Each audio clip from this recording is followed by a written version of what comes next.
Bien, continuamos entonces con esta segunda parte de nuestra clase de hoy, jueves 22 de octubre. En este caso vamos a hacer, siguiendo, digamos, a uno de los textos que nos tocaba leer para la clase de hoy, el de Parra Peña sobre capitalismo periférico y su desarrollo. Vamos a hacer algunas precisiones sobre la concepción de centro-periferia, sobre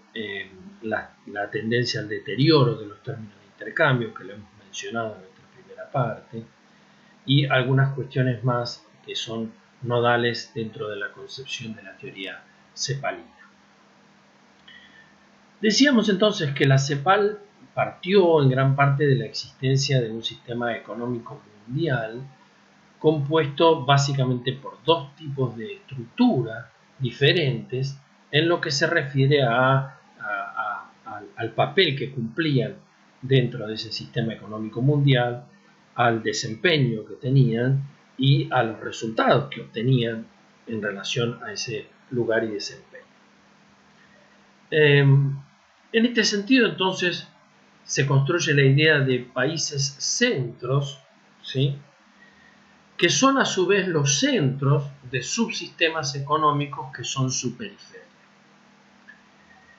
En ellos, en los países centrales, se genera el avance tecnológico, se realiza la parte proporcionalmente más grande de la acumulación de capital en términos físicos y humanos, y se irradian esos impulsos dinámicos y fundamentales para el crecimiento y la evolución del sistema a escala global. Alrededor de estos centros están entonces las periferias, que obviamente tienen una relación de dependencia con esos centros y que en tanto, digamos, periferia y dependencia y relación de dependencia, esos países pueden ser llamados países en vía de desarrollo o subdesarrollados. Entonces, los conceptos de centro y periferia poseen una connotación, digamos, algo estática cuando se emplean para caracterizar un tipo específico de estructura económica. Y tienen una, digamos, una connotación más dinámica cuando en ellos se busca explicar el proceso de crecimiento y de desarrollo en el centro, es decir, el mejoramiento de la productividad, la acumulación de capital, etcétera, etcétera. En este sentido, entonces, también los centros muestran una estructura productiva ampliamente diversificada y eficazmente interrelacionada para los fines del crecimiento. Y allí también es donde se da el progreso tecnológico que tiende a esparcirse, digamos, a todos los niveles y direcciones, ¿sí?, en el centro. También esta división, digamos, entre el centro y la periferia parte de un desarrollo desigual originario y difiere también en el papel que cada uno cumple o la función que desempeña dentro del sistema global capitalista.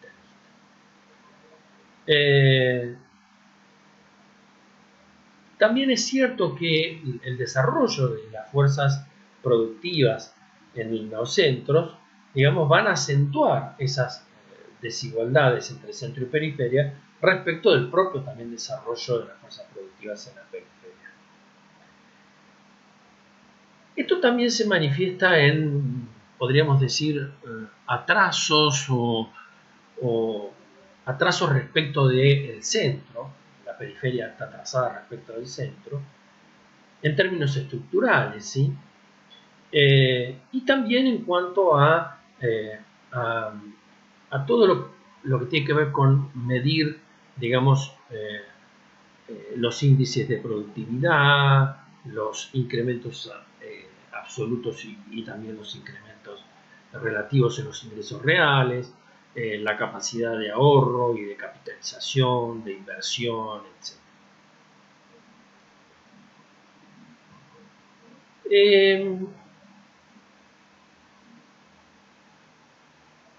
Ahora bien, En este contexto, digamos, ¿sí? Se desarrolla lo que nosotros llamamos o hemos denominado como la tendencia al deterioro de los términos de intercambio,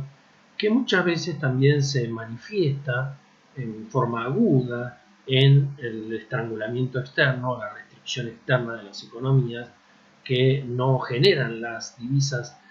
necesarias para cubrir sus importaciones y provocan serios inconvenientes en su digamos, en su balanza de pagos y en sus balanzas comerciales, provocando situaciones deficitarias. La tendencia, digamos, estructural al deterioro de la relación entre los precios de las exportaciones de la periferia y aquellos precios que compra la periferia en los centros es el componente, digamos, tal vez de la teoría Prebisch-Cephal al que más, digamos, se recurre habitualmente. Sea incluso para, a veces hasta para negociar o para fundamentar, por ejemplo, medidas proteccionistas o defensivas y también para promocionar, digamos, otras políticas de comercio exterior. Esta tendencia, digamos, al deterioro de los términos de intercambio expresa fundamentalmente cómo el crecimiento del sistema centro-periferia parte de condiciones dispares que no solo permanecen, se perpetúan, sino que se van acentuando. Lo que hace que tanto en el centro como en la periferia ocurra una evolución desigual de los ritmos de incremento de la productividad y de los ingresos también medios, ¿sí? En este sentido, digamos, podríamos decir también que al tomar en cuenta, digamos, esta idea del sistema centro-periferia, el enfoque, digamos, estructuralista de la corriente de pensamiento Prebisch-Cephal destacó, digamos, ciertas características peculiares de los dos tipos de países, es decir, los del centro y de la periferia. A partir de ello, digamos, es que logró, digamos, construir y concebir el subdesarrollo como un proceso específico o una manera particular de operar dentro de un sistema económico único, caracterizado por su evolución bipolar, es decir, centro desarrollado y periferia subdesarrollada, es decir, desarrollo y subdesarrollo.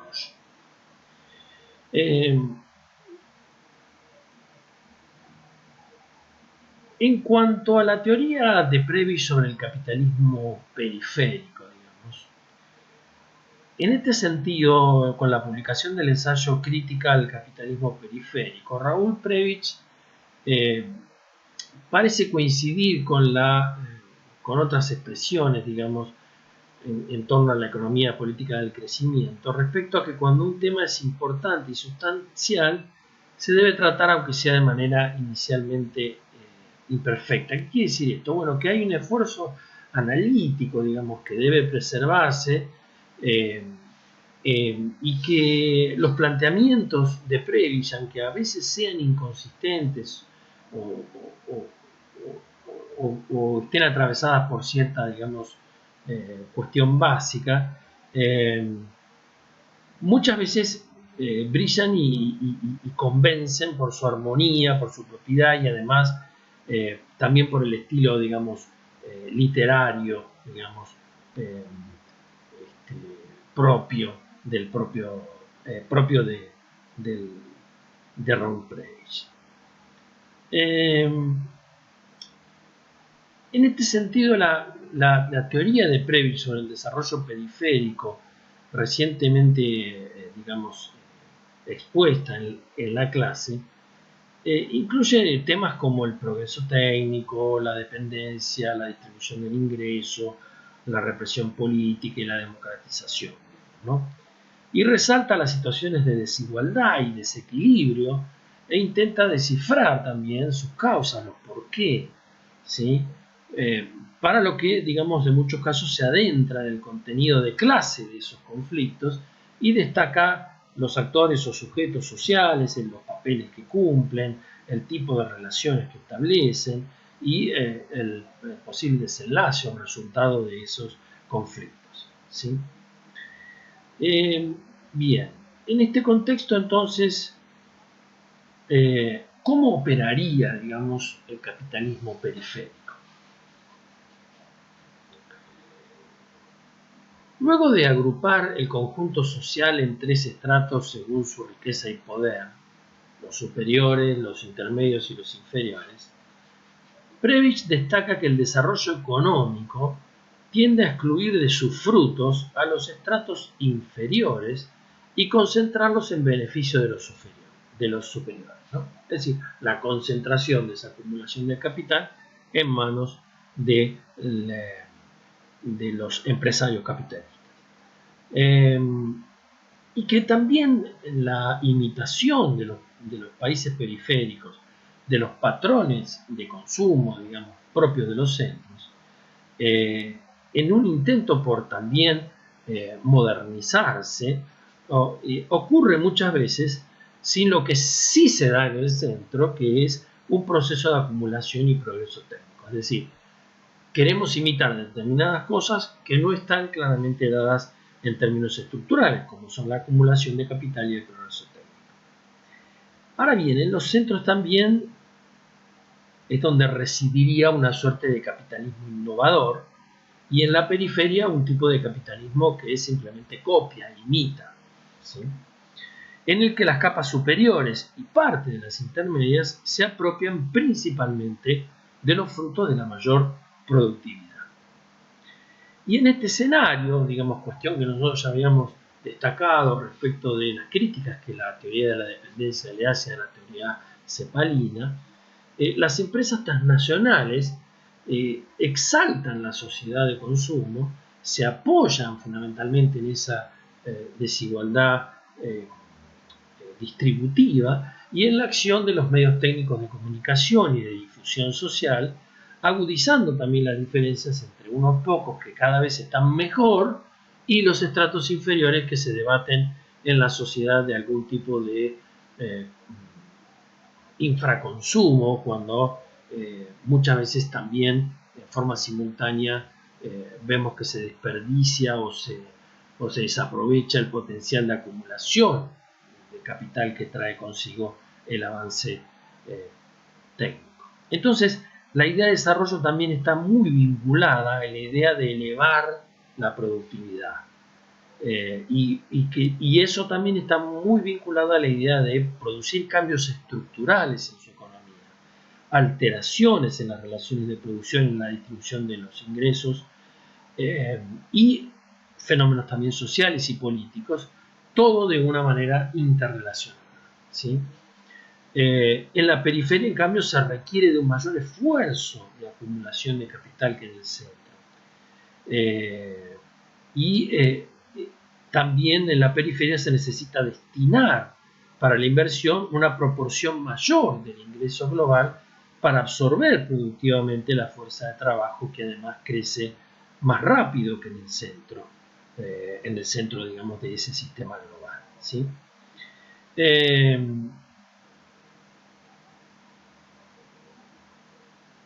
Por lo cual, digamos, también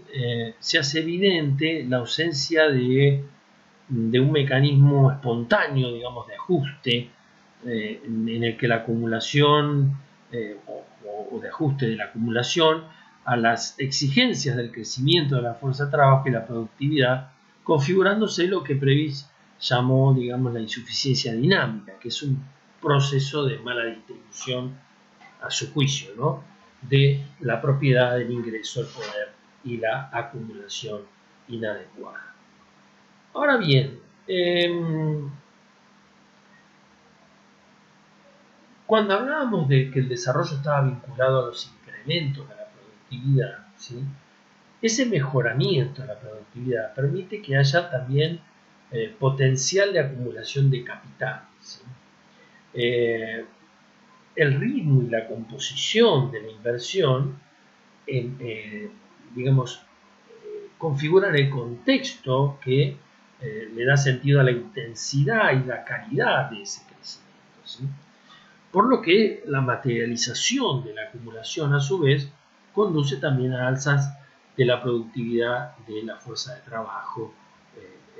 en general. En este sentido, entonces, podríamos hablar de un capital reproductivo, el que posee, digamos, la capacidad de poder multiplicar el empleo y la acumulación, y cuando el excedente económico, digamos, la ganancia, se invierte en él, se está contribuyendo a que crezca todavía más la productividad y la ocupación. Por otra parte, también es capital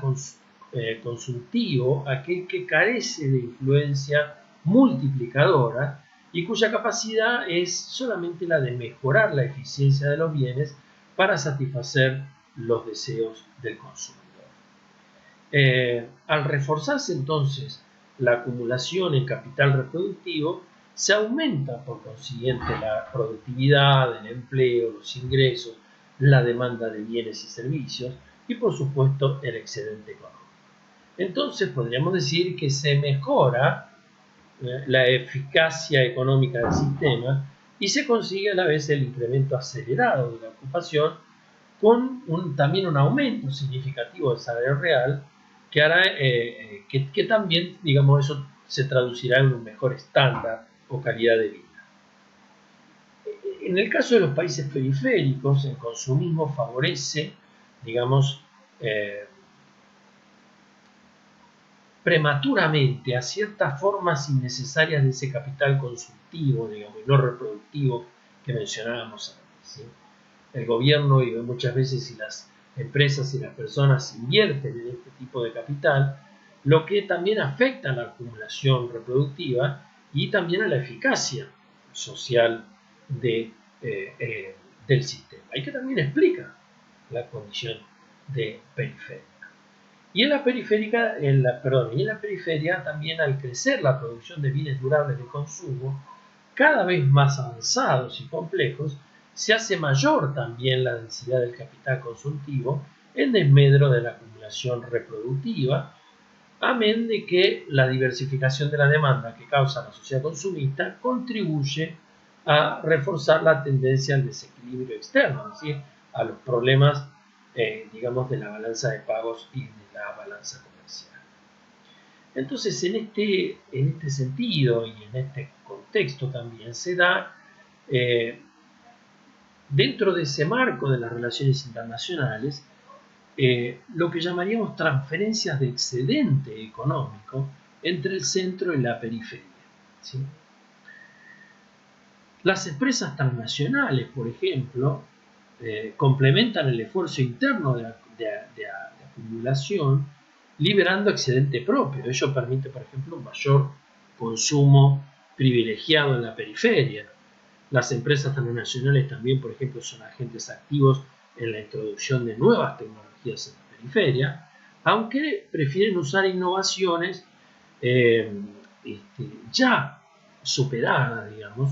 en el centro y que conducen o que refuerzan el crecimiento de la demanda por aquello que producen. Contribuyen entonces a la creación de excedentes y promueven notablemente la internacionalización de la forma de consumo, pero promueven mucho menos la internacionalización de las formas de producción que sí se dan con el avance tecnológico en los centros.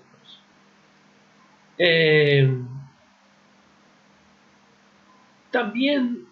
cumplen un rol fundamental las empresas transnacionales como agentes muy activos en la succión de ingresos provenientes de la periferia,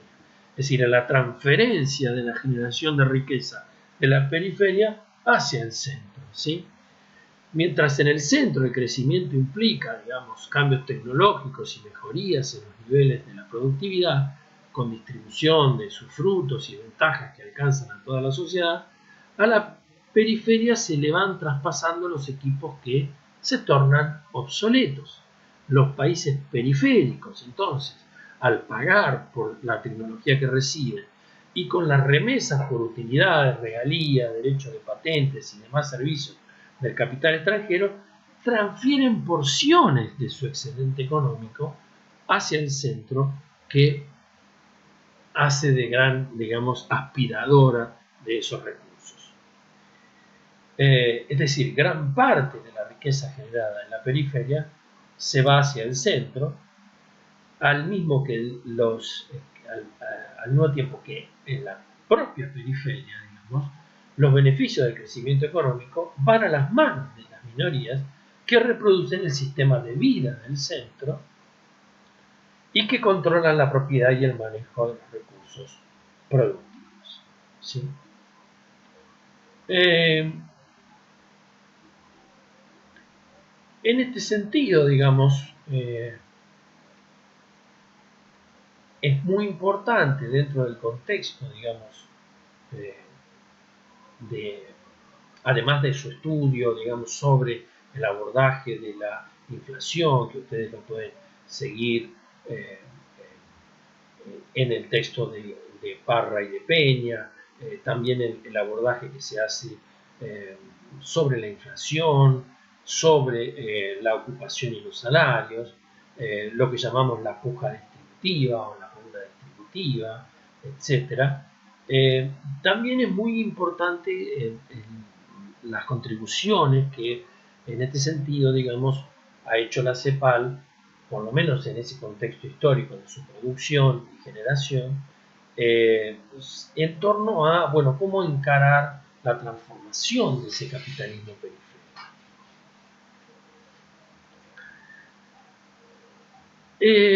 En este sentido, digamos, el mercado, por su propia naturaleza, digamos, carece, digamos, de un horizonte social y de una visión temporal de largo plazo. Es en general, digamos, inmediatista en el sentido de la ganancia rápida y en general sus acciones van en la dirección de que se produzca un crecimiento y una acumulación. También es cierto que, según la visión de CEPAL, digamos, con una operación eficaz y libre de las fuerzas del mercado, pueden registrarse ritmos acelerados de aumento del Producto Bruto, pero sin detenerse a mirar el costo social que esto representa, ¿sí?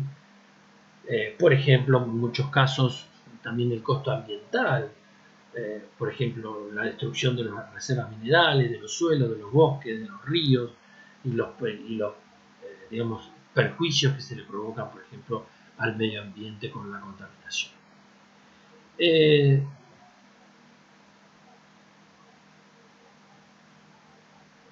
este sentido, digamos, Previs y la CEPAL, digamos, han podido desarrollar ya en este punto, digamos, de recorrido, una teoría global y consistente que explicaba el inquietante funcionamiento, digamos, del capitalismo periférico, caracterizado por desajustes, por incoherencias, por ineficiencias, por inequidad. Y por esas razones que Previs, desde la CEPAL, digamos, concluye que es necesario reformar estructuralmente, digamos, a la periferia, regulando y orientando el mercado y planificando el desarrollo, pero al mismo tiempo, obviamente ese papel lo tiene que cumplir claramente el Estado, como sujeto histórico que hablábamos antes, conservando al mismo tiempo los valores de soberanía, de nacionalidad, de progreso, de democracia política y de equidad distributiva del ingreso y de la propiedad. Por lo cual, digamos, esta teoría cepalina, digamos, de inspiración, digamos, en la figura de Previs, aboga, digamos, por el establecimiento de una democracia redistributiva que transforme, digamos, el sistema, habilitándolo para aprovechar el potencial de su acumulación y que esto se traduzca también en el crecimiento económico y en el desarrollo social. Tal reforma, digamos, o tal, digamos, trastocamiento de las estructuras implica un cambio en en el monto también y en la composición de la inversión reproductiva, de suerte que se consiga una redistribución dinámica, racional y equitativa del ingreso. Lo que eventualmente se traduciría, digamos, en la mejora en la condición y situación de los estratos inferiores y también en el papel que el Estado debe cumplir en términos de nuevas funciones para racionalizar y adecuar toda su estructura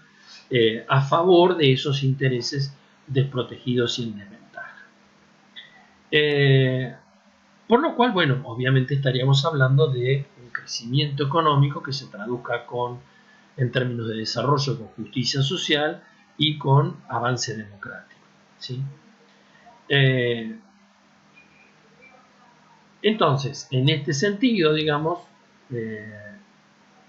implicaría, digamos, la propuesta de Previs-Cepal una teoría de la transformación de la condición periférica del capitalismo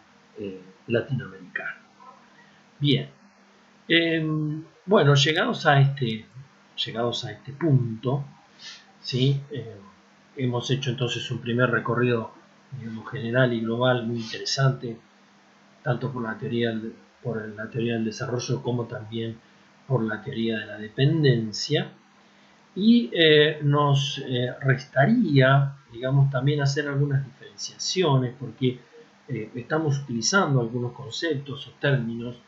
como crecimiento y desarrollo que resulta particularmente necesario, digamos, precisar. En general, cuando hablamos de crecimiento, hablamos de una economía que crece cuando se verifica en el largo plazo que la riqueza generada año a año, medida a través del Producto Bruto Interno, es decir, todo lo que produce, digamos, un país, aumenta. Mientras que el desarrollo, por comparación al concepto de crecimiento, es un concepto mucho más amplio, en el sentido de que indica que ese crecimiento debe ir acompañado de mejoras en distintos aspectos socioeconómicos. Por ejemplo, mejorar la distribución del ingreso, el nivel de instrucción de la población, su situación de salubridad, mejorar o diversificar la estructura productiva, aumentar su productividad, mejorar la capacidad tecnológica, etc. Cuando hablamos de eso, hablamos ya entonces de un crecimiento que se traduce en desarrollo, ¿sí? Y en este sentido, ¿sí?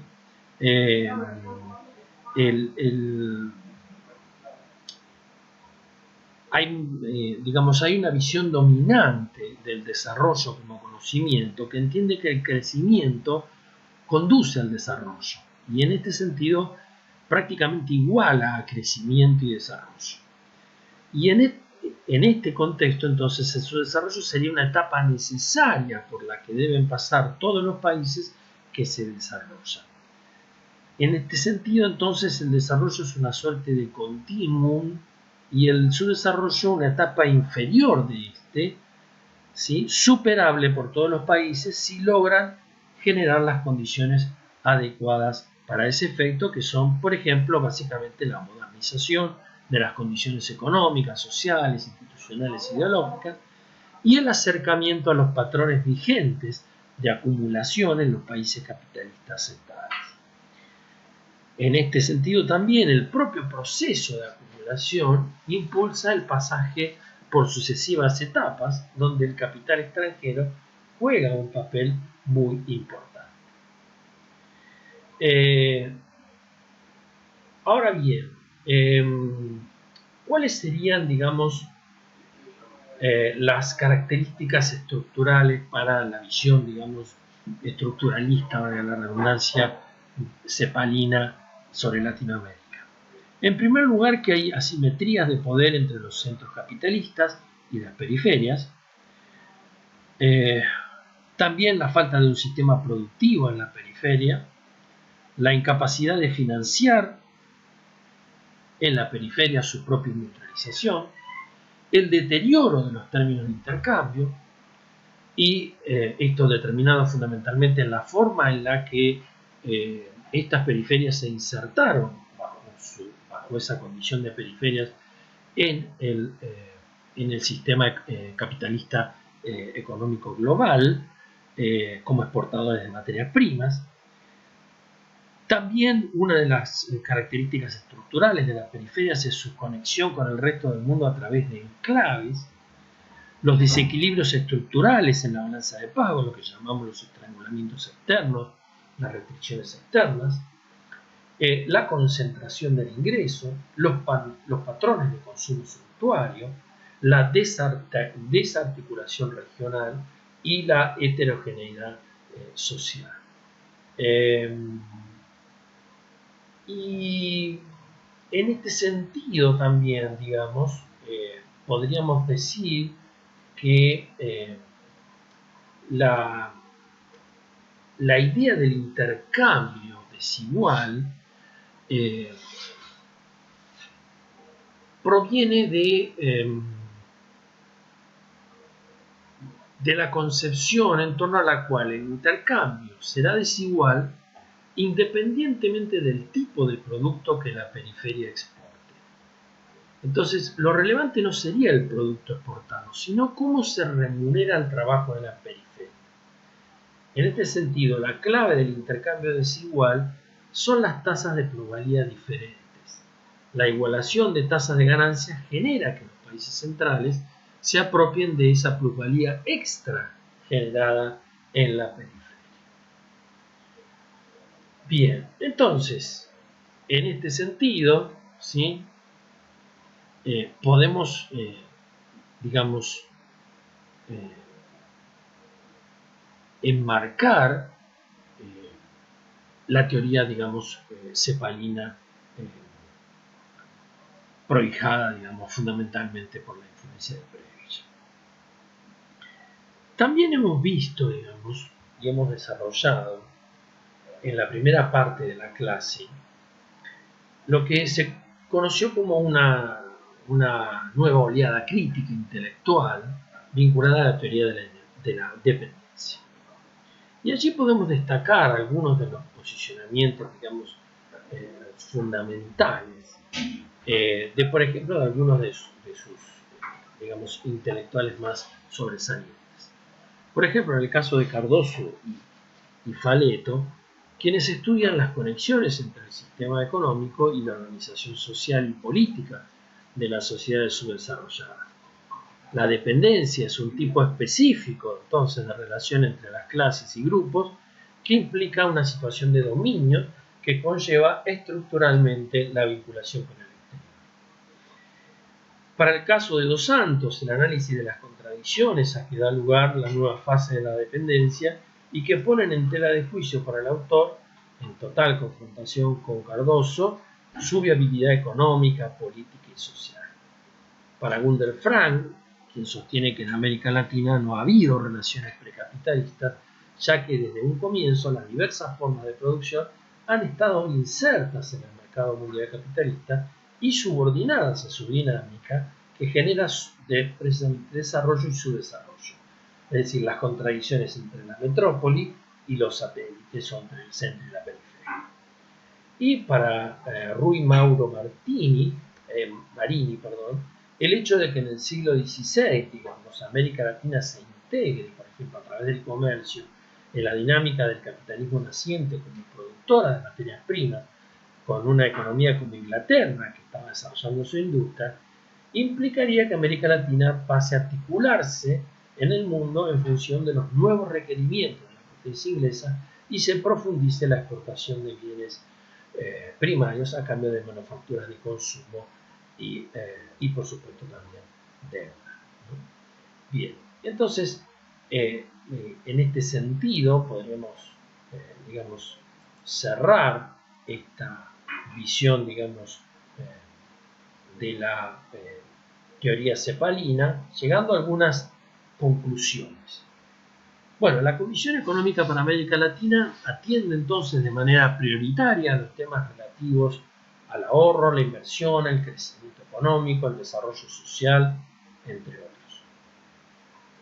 Para ese fin y con el objetivo de estrechar las relaciones entre los países latinoamericanos y a su vez con los demás países del mundo, de tal manera que se fortalezca la colaboración y la solidaridad entre ellos.